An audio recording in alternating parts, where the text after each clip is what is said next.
when you say nothing at all. Keith Whitley was destined to be perhaps the biggest country star ever before his tragic passing in 1989 from alcohol poisoning at the young age of 33.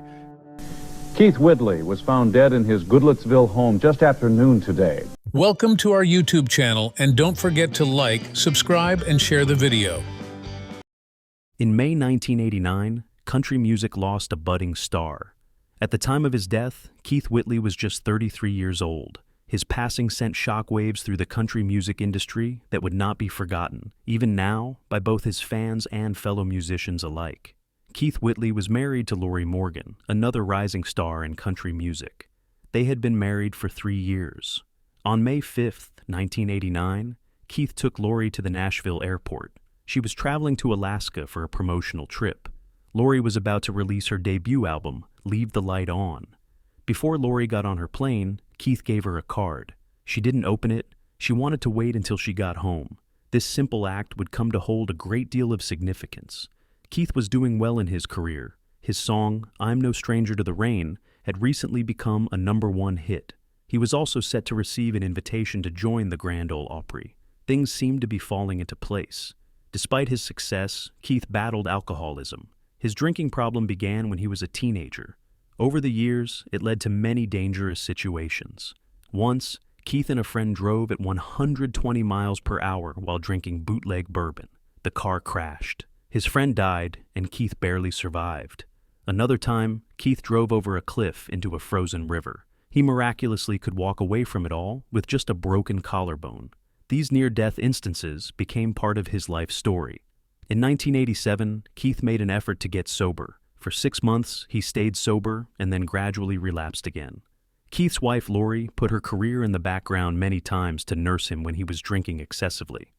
It was like a ticking time bomb, Lorrie later said. She knew the risks of marrying Keith. His manager had warned her, but she loved him deeply and hoped her support would make a difference. On May 9, 1989, Keith spent the morning with his brother-in-law, Lane Palmer. They had coffee and planned to play golf. Lane left around 8:30 a.m., planning to return an hour later. When Lane came back, he found Keith unconscious on his bed. He immediately called the ambulance, but it was already too late. Keith died in the hospital, and his death was determined to be the result of alcohol poisoning. His blood alcohol level was 0.47, close to 5 times over the legal limit. The death of Keith sent shockwaves into the country music community. Black ribbons lined the streets of Music Row in Nashville. Over 500 people attended his funeral. The eulogy was given by his friend, Ricky Skaggs. He spoke about the dangers of alcohol and drugs. Keith's death joined a list of country music stars who died too young, including Hank Williams and Patsy Cline, among others. Keith joined that tragic legacy. In a short career, Keith left his mark on country music. He had 2 more #1 hits after his death. Many feel he would have been one of the biggest stars of the 1990s. Keith's influence can still be felt today. Star after star, including Garth Brooks, has called out his contributions. According to them, Keith was a forerunner who helped pave the way for country music's new renaissance. Rumors and questions abounded in the years that followed his death. Many people said his so-called accident might not necessarily have been one. Because of his high blood alcohol level, many suspected. Medical examiner Charles Harlan, who performed Keith's autopsy, would later be the subject of numerous accusations. He lost his medical license and was discredited. The family of Keith, however, has never questioned the official cause of death. In 2019, the Country Music Hall of Fame paid tribute to Keith with a special exhibit. A tribute concert was also planned on the 30th anniversary of his death. Keith had a life full of ups and downs. He experienced great success, but also struggled with personal demons.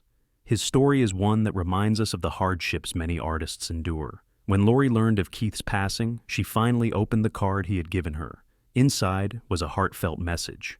"Would you like to know what I wish for you?" Keith had written. He had wished for Lorrie to have a life with no worries, filled with joy. Those words said all of the love he had for Lorrie. A touching reminder of the man behind the music. Keith Whitley was not only a loss in his family, but to the whole country music community. Even to this day, his songs inspire new generations of artists who continue to write songs and entertain with his music. His music lives on, along with all the great memories he left us with.